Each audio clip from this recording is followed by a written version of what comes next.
Hello, everybody, and welcome to the MGTOW Academy YouTube channel. Thank you for stopping by. And for those of you who are subscribed that have been to my channel before, thank you and welcome back. Also, welcome to the Red Pill episode number 4. So as you can see, we're about to cover this article, and it's from thedailymail.com, and it's titled, "An Apology Doesn't Cut It at All. Innocent student falsely accused of rape tells of fury at police for turning his life upside down." As it's revealed, the victim carried on texting him asking for sex after the incident. So let's cover these bullet points right here that'll give us, a basic understanding of what's going on here. Liam Allen, I believe that's how you say the first name. Liam Allen, 22, was on bail for almost 2 years before his trial ceased yesterday. The judge called for inquiry of the highest level of Crown Prosecution Service. Student accused of 6 rapes and 6 sexual assaults and faced a 10-year jail term. The alleged victim told police she didn't enjoy sex, and officers failed to review the texts. Trial collapsed when 40,000 messages revealed she pestered him for sex, and prosecutor Jerry Hayes said he, CPS, and Mr. Allen's team were never shown them. He said a massive miscarriage of justice was avoided. Relieved Mr. Allen from Kent today said an apology doesn't cut it slightly at all. And Mr. Allen, he's definitely right. An apology doesn't basically cut it, as he says. It doesn't excuse what's happened to you. It doesn't make sense. So anyways, I'm gonna rant about this later on into the article. Let's get on to actually reading it. So it says, a student who was wrongly charged with rape and dragged through hell for 2 years due to a police blunder has said, an apology doesn't cut it slightly at all. It's something I will never be able to forgive or forget. Liam Allen's trial was blown out the window yesterday after lawyers discovered his alleged victim texted him suggesting she wanted to have more sex after the alleged attack. How about that? The texts held by police should have been made available to both the defense and the prosecution almost 2 years ago, but were not due to sheer incompetence. Mr. Allen's lawyer said he should have never been charged and was needlessly put through 2 years of turmoil. And that's the poor man right there. Hopefully he has learned what a mess that our law system is, and hopefully he'll be able to find the MGTOW philosophy and go his own way. Yeah. What my best wishes and condolences to this guy right here. I feel so sorry for him. All right. Continuing reading this sad article, discussing his horrendous ordeal, which could have been, could have seen him jailed for 12 years, Mr. Allen told BBC News, an apology doesn't feel like enough. The length of time I've faced and the person has remained anonymous. That's absolutely right. This is stupid. This guy, Mr. Allen, he's gone through so much. And the victim, supposed victim, is still anonymous. Like, what? That doesn't even make sense. I'm everywhere, in the news, and I've been dragged through hell for the last 2 years. An apology doesn't cut it slightly at all. Mr. Allen he said he felt pure fear when he had learned he'd been accused of rape, but said he would never be able to understand why the accusations were made. He said, there was no possible real gain from it other than destroying somebody else's life. It's something I'll never be able to forgive or forget. He added, it kind of flips your whole life upside down. Everything you build up for yourself can kind of be torn away. Yes, you're absolutely right. You're absolutely right. You realize how much you have to lose, but you also do start losing things as the process gets longer. It's made me realize that something needs to change. There are a lot of things that go on behind closed doors that you can't even imagine, and that a lot of people are probably going through the same sort of thing. Talking about the moment his trial ended, or was ended, he said, I felt relieved. Not just for me, but for everyone who has been with me every step of the way, and everyone this has impacted on. It's just been a huge, huge relief. You just want to get your life back. You don't realize you have lost part of your life until you have it completely dumped. I'll be honest, I did start to have panic attacks a couple of weeks before the trial where it is internal.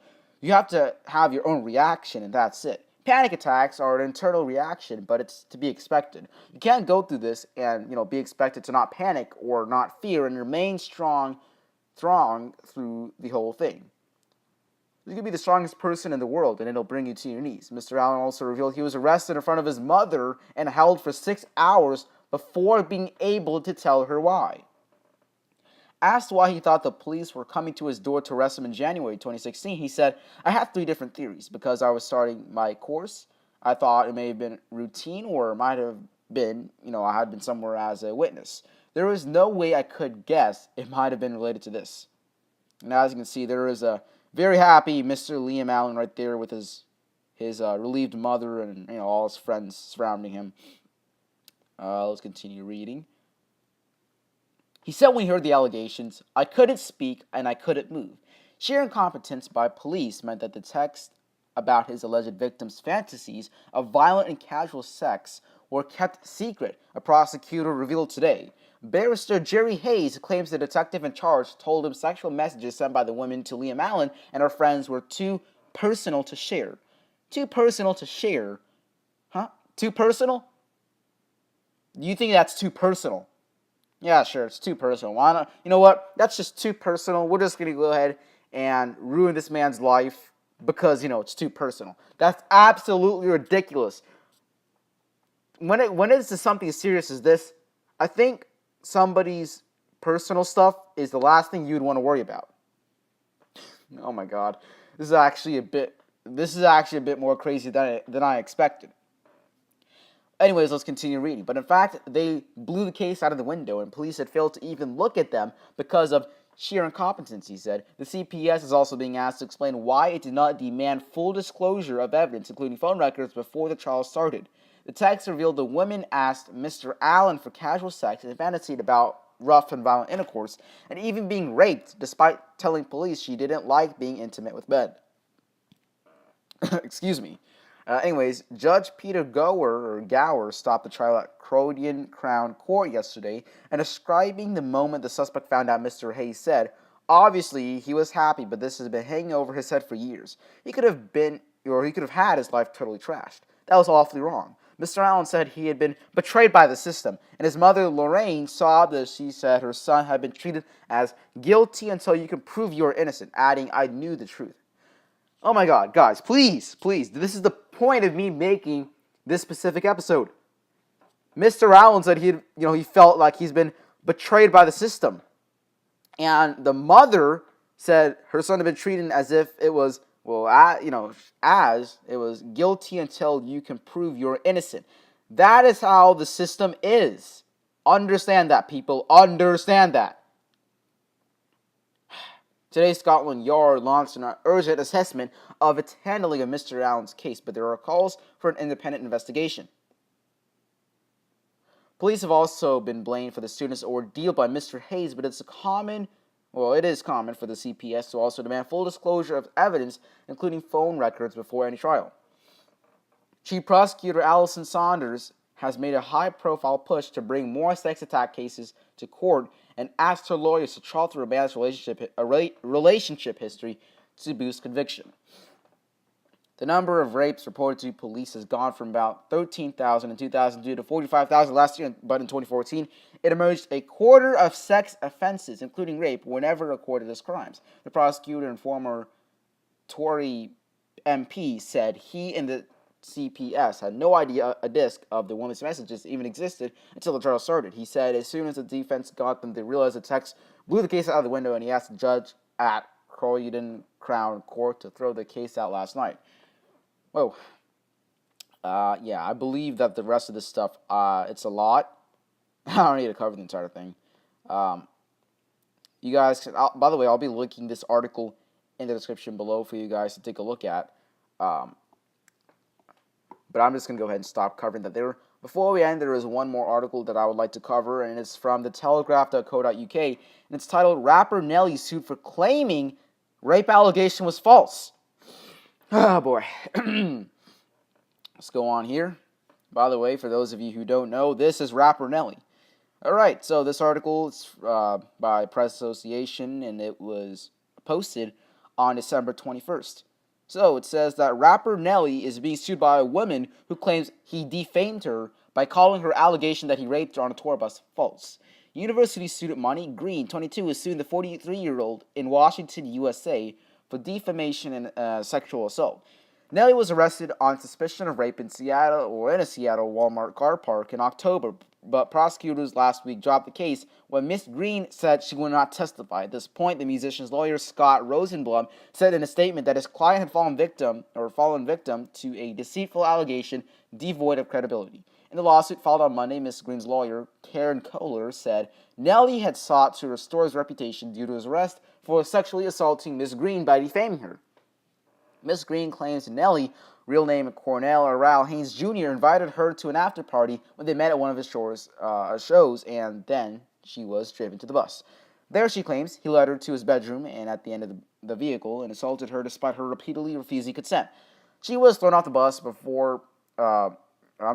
she was thrown off the bus when she came upset, and then Nelly threw a $100 bill at her before closing the door in the early hours of October 7th. Miss Green reported this incident to police that morning, but later requested the investigation was dropped because she felt that she could not stand up against a celebrity. As well as his lawyer's statement, the lawsuit also points to a tweet from Nelly claiming the allegation was false, which Ms. Kohler described as an attempt intimidation of a witness.